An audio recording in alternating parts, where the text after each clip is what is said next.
پل کے آئے تھے بدر میں، بغیر ساز و سامان اور بغیر تلواروں کے آئے تھے۔ ایک صحابی حضرت سہیل کہتے ہیں ہمارے پاس تو ایسی تلواریں تھی جس سے سبزی بھی نہیں کٹ پاتی تھی، لیکن بدر کے میدان میں ایک صحابی حضرت عکاشہ کہتے ہیں میرے پاس تو کچھ بھی نہیں تھا بس سوائے میرے مصطفیٰ کی محبت کے، آیا میدان میں، کہا یا رسول اللہ میں بھی میدان میں اترتا ہوں، میرے پاس کچھ ساز و سامان ہتھیار نہیں۔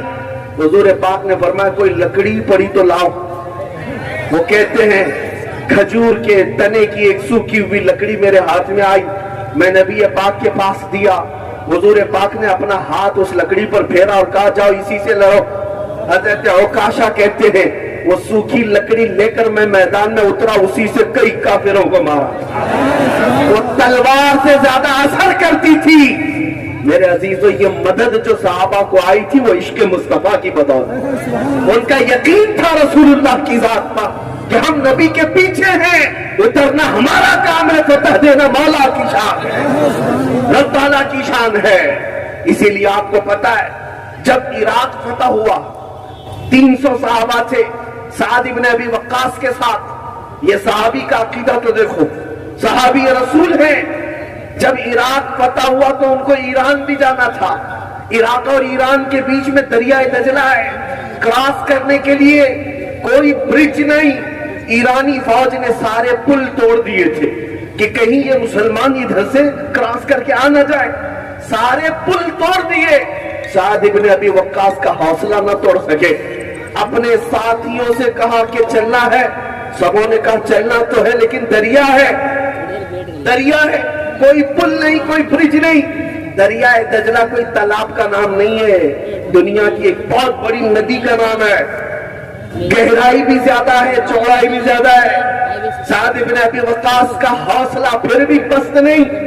تاریخ طبری میں یہ روایت موجود ہے، ان کے ساتھیوں نے پوچھا سعد ابن ابی وقاص سے کہ جائیں اس طرف تو کیسے جائیں؟ سعد ابن ابی وقاص نے کہا کسی پل کسی برج کی ضرورت نہیں، اپنے اپنے گھوڑے لو اور پانی میں ڈال دو،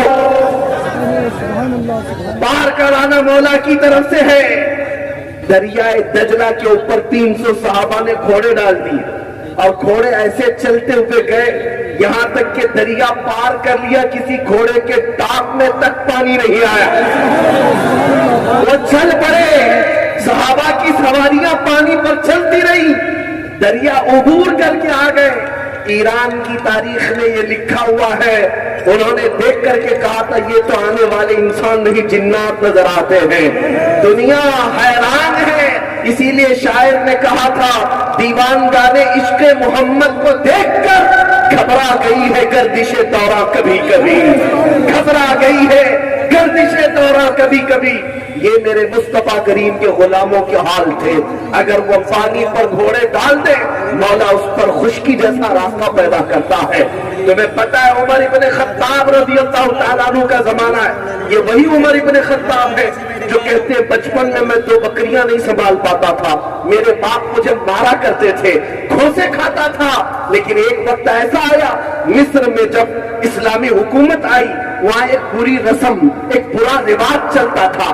عمرو بن عاص جو گورنر تھے مصر کے، انہوں نے دیکھا دریائے نیل جو مصر میں بہتا ہے سال میں ایک مرتبہ سوکھ جاتا تھا، تو مصر کے لوگ ایک 16-17 سال کی حسین لڑکی کو سجا کر کے سنوار کر کے اس دریا کے بھیٹ چڑھا دیتے تھے، بلی چڑھاتے تھے، اس کا خون جب دریا میں ڈالتے تو پھر دریائے نیل لبالب بھر جاتا تھا۔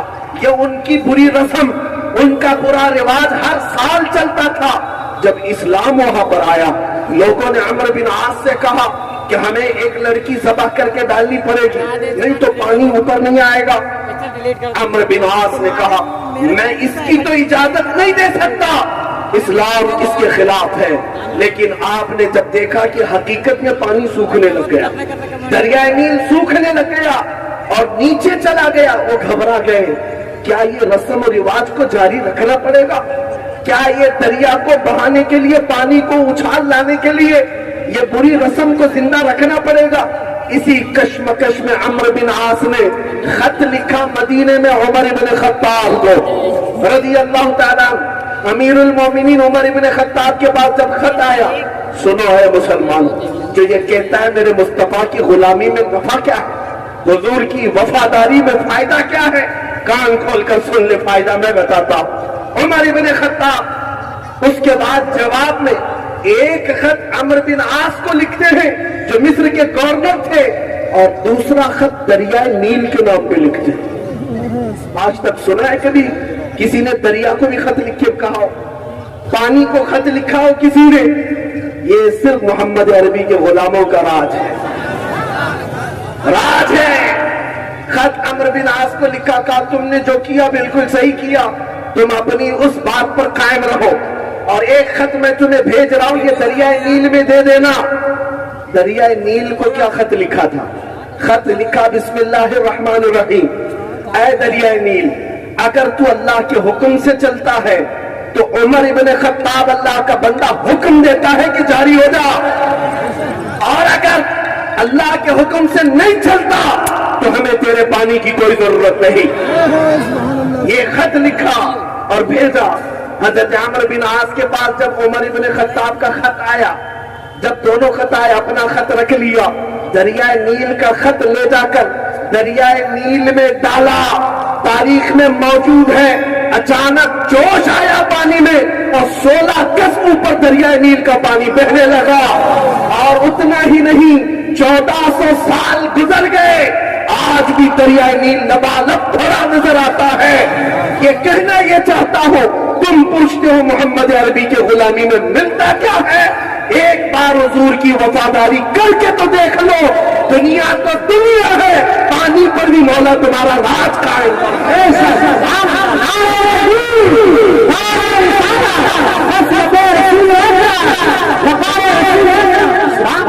جب تک بکے نہ تھے تو کوئی پوچھتا نہ تھا، جب تک بکے نہ تھے تو کوئی پوچھتا نہ تھا۔ یا رسول اللہ، تم نے خرید کر ہمیں انمول،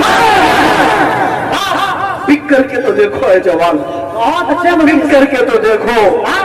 میرا یہ پیغام ہے ہر نوجوان کو، کاش ہمارے مجمع سے، ہمارے محلوں سے، ہماری بستیوں سے چند نوجوان ایسے کھڑے ہو جائیں جو عہد کر رہے ہیں۔ جتنے جوش میں تم نعرہ لگاتے ہو، جتنے جوش میں تم نعرہ لگاتے ہو، کاش اتنا جوش تمہارے ایمان میں آ جائے، اتنا جوش میرے مصطفیٰ کی محبت میں آ جائے، اور یہ عہد کر لو کہ میں دنیا کو یہ بتاؤں گا کہ نبی پاک صلی اللہ تعالی علیہ وسلم کی محبت کی بات کرتے ہو، آج سے میں زندگی جیوں گا تو میرے مصطفیٰ کے اخلاق میں جیوں گا۔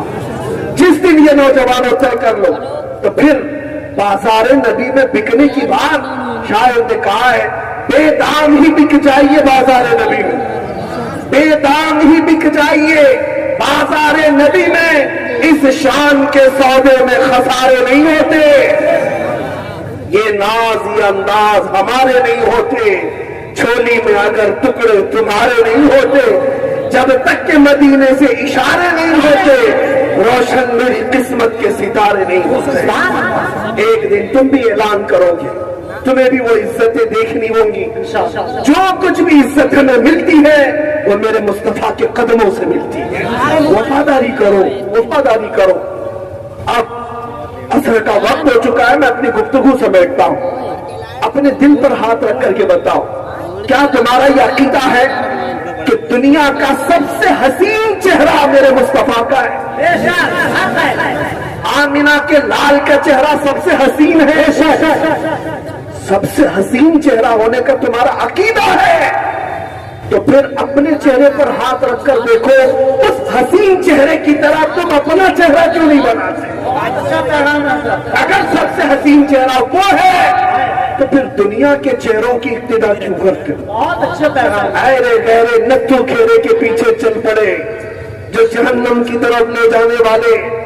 آج ہمارے بچوں کو ٹک ٹاک نے تو ایسا مجرے کرنا سکھایا ہے، نعوذ باللہ، تمہیں اندازہ بھی نہیں کہ یہ تمہیں نہ مرد بنانا چاہتے نہ عورت، ایک بیچ کی مخلوق بنا کر چھوڑ دیں گے، اور اس کے باوجود تم اس کو فیشن سمجھتے ہو، فیشن سمجھتے ہو۔ اچھا بھلا نوجوان اپنے کانوں میں بالیاں پہننے لگ گیا، ہاتھوں میں چوڑیاں پہننے لگ گیا، اچھا بھلا نوجوان چوٹی رکھنے لگ گیا, اچھا بھلا نوجوان کپڑے پھاڑ کر پہننے لگ گیا. میں پوچھتا ہوں تجھے دنیا کا یہ فیشن پسند آتا ہے؟ اے نوجوان, اگر میرے مصطفیٰ سے عشق ہوتا تو تو یہ کہتا دنیا اگر ننگا رہنے پر فخر کرتی ہے تو میں آمنہ کے لال کی ابتدا کر کے فخر کروں, میں شام کے لباس میں فخر کروں گا. دیکھنا پھر عزتیں کیا ہوتی, عزتیں کیا ہوتی. میرے عزیزوں, یہ صرف ہمارا لباس ہے. لوگ عزت کرتے ہیں یہ میرے مصطفیٰ کے لباس کی وجہ سے, سنت کی وجہ سے. اور جب یہاں پر یہ عزت ہے تو قبر میں بھی ہوگی اور حشر میں بھی. آج کا میرا میسج یہی ہے, یہی میرا میسج ہے جو اعلیٰ حضرت نے 100 سال پہلے کہا تھا. کان کھول کر سنو, 100 سال پہلے کہا تھا. وہ میسج کیا ہے؟ آج لے ان کی پناہ, آج مدد مانگ ان سے. آج لے ان کی پناہ, آج مدد مانگ ان سے. کل نہ مانیں گے قیامت میں اگر مان گیا. بس اسی پر زندہ رہو کہ ہمیں جینا ہے میرے مصطفیٰ کے اخلاق میں جینا ہے, اور حضور پاک کے اخلاق کو زندہ کر کے دکھانا ہے. میں بار بار یہ کہتا ہوں, کچھ نوجوانوں کو یہ شرم آتی ہے, ٹوپی رکھیں گے, داڑھی رکھیں گے, لوگ ملا کہنے لگیں گے. تمہیں لوگوں کے تانوں پر نہیں جینا ہے, تمہیں اپنے نبی کے لیے جینا ہے. لوگ کچھ نہیں کہتے. اور ایک بات میں آپ کو بتاؤں, ارے دنیا والوں کو چوٹی رکھنے پر شرم نہیں آتی, تمہیں داڑھی رکھنے پر کیوں شرم آتی ہے؟ بہت اچھا پیغام ہے, بہت شرم آتی ہے. بہرحال میرے مصطفیٰ کریم صلی اللہ تعالیٰ علیہ وسلم کے اخلاق کی طرف آؤ, دنیا تمہیں بتائے گی. میں نے دیکھا ہے ایک صحابی رسول حضرت نعمان, یہ بہت بڑے بادشاہ کے دربار میں گئے. جب اس بادشاہ کو پتا چلا محمد عربی صلی اللہ علیہ وسلم کا ایک صحابی آ رہا ہے, اس نے ریشم کا کارپیٹ بچھایا اور کرسی سونے کی کلئی کی ہوئی, سونے کی کلئی کی ہوئی کرسی بچھایا. حضرت نعمان آئے. دنیا کے اس چکا چوند سے کبھی میرے آقا کے غلام اس طرح دل نہیں دے بیٹھے. آئے اور اس دربار میں اپنی جھڑی سے اس ریشم کے قالین کو پھاڑ دیا اور کہا میں اس پر نہیں چلنا چاہتا. پھر جب کرسی کے پاس آئے اس کو ٹھوکر دے کر گرا دیا, کہا لکڑی کی کرسی پر بیٹھتا ہوں. بادشاہ نے کہا اب تک یہ اعزاز میں نے کسی کو نہیں دیا, تم محمد عربی کے غلام و صحابی ہو, ان کے ترجمان, ان کے سفیر ہو. میں نے ریشم کا مہنگا قالین بچھایا اور سونے کی کلئی کی ہوئی کرسی بچھایا. اس صحابی نے ایک ہی جواب دیا, ایک ہی جواب دیا, تیری عزت, تیرا عزت کرنا اپنی جگہ پر, میں اگرچہ میرے مصطفیٰ سے دور ہوں لیکن ریشم میرے مصطفیٰ نے مردوں کے لیے حرام قرار دیا اور سونا مردوں کے لیے حرام قرار دیا. جس کو میرے نبی نے حرام کیا ہے ان کا غلام کبھی اس کو اپنا نہیں سکتا, چاہے سامنے بادشاہت ہی کیوں نہ آ جائے. اسی لیے حضور تاج الشریعہ نے فرمایا تھا الہوس سن, سیم و زر کی بندگی اچھی نہیں. الہوس کس کو کہتے ہیں؟ نفس کا پجاری, خواہشات کے پیچھے بھاگنے والا, اس کو الہوس کہتے ہیں. اور سیم و زر, سونا چاندی کو, جو سونا چاندی کے پیچھے بھاگ رہے ہیں ان کو حضور تاج الشریعہ نے فرمایا تھا الہوس سن, سیم و زر کی بندگی اچھی نہیں, ان کے در کی بھیک اچھی, سروری اچھی نہیں. ان کے در کی بھیک اچھی, سروری اچھی نہیں. ہم نے نبی پاک کے غلاموں کو دیکھا ہے, جب انہوں نے دنیا کو ٹھکرایا ہے ساری دنیا مولا ان کے قدموں میں لا کر رکھا ہے. آج میں یہی کہہ کر جاؤں گا, اے نوجوانوں, زندگی بہت کم ہے. حالات جس طرح کے یہاں پر ہے اس کا ایک ہی حل ہے, ایک ہی حل ہے. جو حالات بگڑتے جا رہے ہیں, سب پل کے آئے تھے بدر میں, بغیر ساز و سامان اور بغیر تلواروں کے آئے تھے. ایک صحابی حضرت سہیل کہتے ہیں ہمارے پاس تو ایسی تلواریں تھی جس سے سبزی بھی نہیں کٹ پاتی تھی, لیکن بدر کے میدان میں ایک صحابی حضرت عکاشہ کہتے ہیں میرے پاس تو کچھ بھی نہیں تھا بس سوائے میرے مصطفیٰ کی محبت کے آیا میدان میں، کہا یا رسول اللہ میں بھی میدان میں اترتا ہوں، میرے پاس کچھ ساز و سامان ہتھیار نہیں۔ حضور پاک نے فرمایا کوئی لکڑی پڑی تو لاؤ۔ وہ کہتے ہیں کھجور کے تنے کی ایک سوکھی ہوئی لکڑی میرے ہاتھ میں آئی، میں نبی پاک کے پاس دیا، حضور پاک نے اپنا ہاتھ اس لکڑی پر پھیرا اور کہا جاؤ اسی سے لڑو۔ حضرت عکاشہ کہتے ہیں وہ سوکھی لکڑی لے کر میں میدان میں اترا، اسی سے کئی کافروں کو مارا۔ وہ تلوار سے زیادہ اثر کرتی تھی۔ میرے عزیزو یہ مدد جو صحابہ کو آئی تھی وہ عشق مصطفیٰ کی بدولت، ان کا یقین تھا رسول اللہ کی ذات پر کہ ہم نبی کے پیچھے ہیں، اترنا ہمارا کام ہے، فتح دینا مولا کی شان ہے، رب تعالیٰ کی شان ہے۔ اسی لیے آپ کو پتا ہے جب عراق فتح ہوا 300 صحابہ تھے سعد ابن ابی وقاص کے ساتھ۔ یہ صحابی کا عقیدہ تو دیکھو، صحابی رسول ہیں۔ جب عراق فتح ہوا تو ان کو ایران بھی جانا تھا، عراق اور ایران کے بیچ میں دریائے دجلہ ہے، کراس کرنے کے لیے کوئی برج نہیں، ایرانی فوج نے سارے پل توڑ دیے تھے کہ کہیں یہ مسلمان ادھر سے کراس کر کے آ نہ جائے، سارے پل توڑ دیے۔ سعد ابن ابی وقاص کا حوصلہ نہ توڑ سکے، اپنے ساتھیوں سے کہا کہ چلنا ہے، سبوں نے کہا چلنا تو ہے لیکن دریا ہے، دریا ہے، کوئی پل نہیں، کوئی برج نہیں۔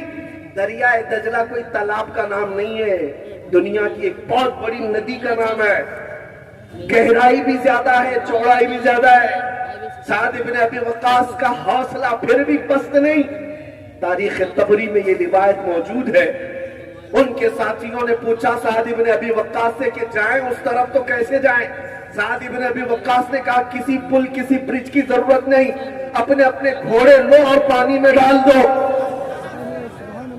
پار کرانا مولا کی طرف سے ہے۔ دریائے دجلہ کے اوپر 300 صحابہ نے گھوڑے ڈال دیے اور گھوڑے ایسے چلتے ہوئے گئے یہاں تک کہ دریا پار کر لیا، کسی گھوڑے کے ٹانک میں تک پانی نہیں آیا، وہ چل پڑے، صحابہ کی سواریاں پانی پر چلتی رہی، دریا عبور کر کے آ گئے۔ ایران کی تاریخ میں یہ لکھا ہوا ہے، انہوں نے دیکھ کر کے کہا تھا یہ تو آنے والے انسان نہیں جنات نظر آتے ہیں، دنیا حیران ہے۔ اسی لیے شاعر نے کہا تھا دیوان گانے عشق محمد کو دیکھ کر گھبرا گئی ہے گردش دورہ کبھی کبھی، گھبرا گئی ہے گردش دورہ کبھی کبھی۔ یہ میرے مصطفیٰ کریم کے غلاموں کے حال تھے، اگر وہ پانی پر گھوڑے ڈال دے مولا اس پر خشکی جیسا راستہ پیدا کرتا ہے۔ تمہیں پتا ہے عمر ابن خطاب رضی اللہ تعالیٰ عنہ کا زمانہ ہے، یہ وہی عمر ابن خطاب ہے جو کہتے ہیں بچپن میں 2 بکریاں نہیں سنبھال پاتا تھا، میرے باپ مجھے مارا کرتے تھے، گھوسے کھاتا تھا، لیکن ایک وقت ایسا آیا مصر میں جب اسلامی حکومت آئی وہاں ایک بری رسم، ایک برا رواج چلتا تھا۔ عمرو بن عاص جو گورنر تھے مصر کے، انہوں نے دیکھا دریائے نیل جو مصر میں بہتا ہے سال میں ایک مرتبہ سوکھ جاتا تھا، تو مصر کے لوگ ایک 16-17 سال کی حسین لڑکی کو سجا کر کے سنوار کر کے اس دریا کی بھیٹ چڑھا دیتے تھے، بلی چڑھاتے تھے، اس کا خون جب دریا میں ڈالتے تو پھر دریائے نیل لبالب بھر جاتا تھا۔ یہ ان کی بری رسم، ان کا برا رواج ہر سال چلتا تھا۔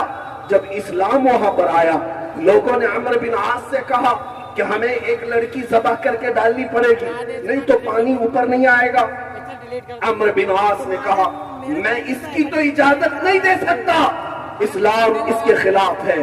لیکن آپ نے جب دیکھا کہ حقیقت میں پانی سوکھنے لگ گیا، دریائے نیل سوکھنے لگ گیا اور نیچے چلا گیا، وہ گھبرا گئے، کیا یہ رسم و رواج کو جاری رکھنا پڑے گا؟ کیا یہ دریا کو بہانے کے لیے، پانی کو اچھال لانے کے لیے یہ بری رسم کو زندہ رکھنا پڑے گا؟ اسی کشمکش میں عمرو بن عاص نے خط لکھا مدینے میں عمر ابن خطاب کو رضی اللہ تعالیٰ۔ امیر المومنین عمر ابن خطاب کے پاس جب خط آیا، سنو اے مسلمان، جو یہ کہتا ہے میرے مصطفیٰ کی غلامی میں نفع کیا ہے، حضور کی وفاداری میں فائدہ کیا ہے، کان کھول کر سن لے، فائدہ میں بتاتا ہوں۔ عمر ابن خطاب اس کے بعد جواب میں ایک خط عمرو بن عاص کو لکھتے ہیں جو مصر کے گورنر تھے، اور دوسرا خط دریائے نیل کے نام پہ لکھتے. آج تک سنا ہے کبھی کسی نے دریا کو بھی خط لکھ کے کہا ہو, پانی کو خط لکھا ہو کسی نے؟ یہ صرف محمد عربی کے غلاموں کا راج ہے, راج ہے.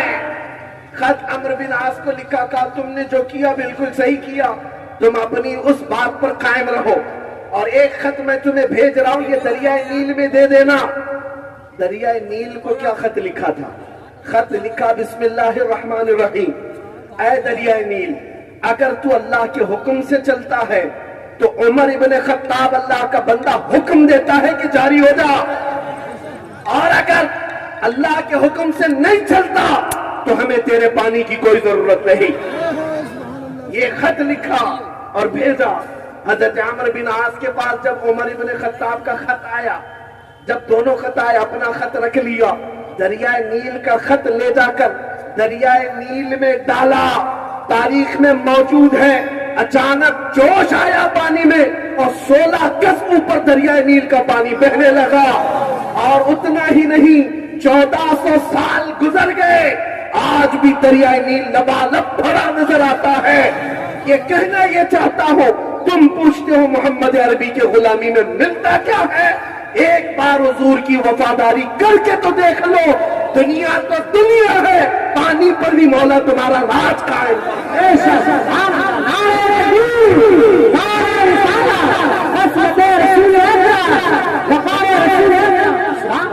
جب تک بکے نہ تھے تو کوئی پوچھتا نہ تھا, جب تک بکے نہ تھے تو کوئی پوچھتا نہ تھا. یا رسول اللہ, تم نے خرید کر ہمیں انمول. بک کر کے تو دیکھو اے جوان, بک کر کے تو دیکھو.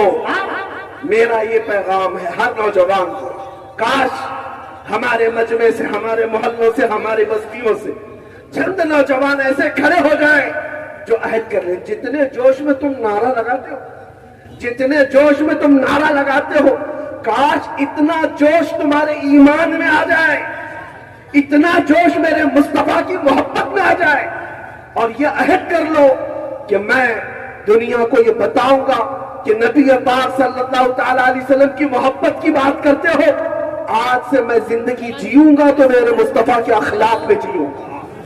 جس دن یہ نوجوانوں طے کر لو تو پھر بازار نبی میں بکنے کی بات, شاعر نے کہا ہے, بے دام ہی بک جائیے بازار نبی میں, بے دام ہی بک جائیے بازار نبی میں, اس شان کے سودے میں خسارے نہیں ہوتے. یہ ناز, یہ انداز ہمارے نہیں ہوتے, چھولی میں اگر ٹکڑے تمہارے نہیں ہوتے, جب تک کہ مدینے سے اشارے نہیں ہوتے, روشن میری قسمت کے ستارے نہیں ہوتے. ایک دن تم بھی اعلان کرو گے, تمہیں بھی وہ عزتیں دیکھنی ہوں گی. جو کچھ بھی عزت ہمیں ملتی ہے وہ میرے مصطفیٰ کے قدموں سے ملتی ہے. وفاداری کرو, وفاداری کرو. اب عصر کا وقت ہو چکا ہے, میں اپنی گفتگو سمیٹتا ہوں. اپنے دل پر ہاتھ رکھ کر کے بتاؤ, کیا تمہارا یہ عقیدہ ہے کہ دنیا کا سب سے حسین چہرہ میرے مصطفیٰ کا ہے؟ آمینہ کے لال کا چہرہ سب سے حسین ہے. سب سے حسین چہرہ ہونے کا تمہارا عقیدہ ہے تو پھر اپنے چہرے پر ہاتھ رکھ کر دیکھو, اس حسین چہرے کی طرح تم اپنا چہرہ کیوں نہیں بناتے؟ اگر سب سے حسین چہرہ وہ ہے تو پھر دنیا کے چہروں کی اقتدا کیوں کرتے ہو؟ ایرے غیرے نتھو کھیرے کے پیچھے چل پڑے جو جہنم کی طرف لے جانے والے. آج ہمارے بچوں کو ٹک ٹاک نے تو ایسا مجرے کرنا سکھایا ہے, نعوذ باللہ. تمہیں اندازہ بھی نہیں کہ یہ تمہیں نہ مرد بنانا چاہتے نہ عورت, ایک بیچ کی مخلوق بنا کر چھوڑ دیں گے, اور اس کے باوجود تم اس کو فیشن سمجھتے ہو, فیشن سمجھتے ہو. اچھا بھلا نوجوان اپنے کانوں میں بالیاں پہننے لگ گیا, ہاتھوں میں چوڑیاں پہننے لگ گیا. اچھا بھلا نوجوان چوٹی رکھنے لگ گیا, اچھا بھلا نوجوان کپڑے پھاڑ کر پہننے لگ گیا. میں پوچھتا ہوں, تجھے دنیا کا یہ فیشن پسند آتا ہے؟ اے نوجوان, اگر میرے مصطفیٰ سے عشق ہوتا تو تو یہ کہتا, دنیا اگر ننگا رہنے پر فخر کرتی ہے تو میں آمینہ کے لال کی اقتدا کر کے فخر کروں.